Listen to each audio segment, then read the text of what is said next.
কিরণ তোমরা তো পুলিশের চাকরিতে তো অনেক টাকা দিয়ে এসছো না, কত টাকা দিয়ে আসছো? সর্বোচ্চ 120 টাকা দিয়ে এক প্লেট ফ্রি স্যার, এক টাকাও লাগে না। 120 টাকা দিয়ে কি চাকরি হয়? হ্যাঁ স্যার। কিভাবে সম্ভব? একদম সম্ভব। কেন তোমরা বিভিন্ন জায়গায় শুনতেছো না দালাল চক্র বিভিন্ন টাকা পয়সা দিচ্ছে না? না স্যার, যাদের চাকরি হয় না তারা এটা বলে। হ্যাঁ, যাদের চাকরি হয় না তারা এটা তোমার কত টাকা লেগেছে? 120 টাকা স্যার। অনলি 120 টাকা। তোমার 120 টাকা স্যার।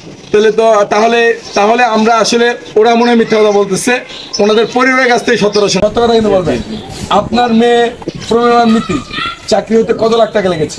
120 টাকা লাগছে। কত? 120 টাকা। কত? 120 টাকা। 120 টাকা। শুধু যে অ্যাপ্লাই করতে যে খরচটা হয়েছে এটাই। কেন আপনাকে আমরা তো বিভিন্ন জায়গায় শুনতেছি বিভিন্ন না এটা আসলে যাদের হয় না তারা শুধু বলে বেড়ায় যে আমাদের টাকা, এটা হয়তো বা দুচক্করের কাছে তারা ধরা খাইছে না ওই খরচে, এই জন্য তারা বলে বেড়ায় যে আসলে ঘুষ খেয়ে তার চাকরি হয়। আমাদের কাছে এ পর্যন্ত কেউ বলি নেই টাকা লাগবে বা টাকা দিতে হবে, আমরা এ পর্যন্ত দিইও নেই। আর আমাদের যা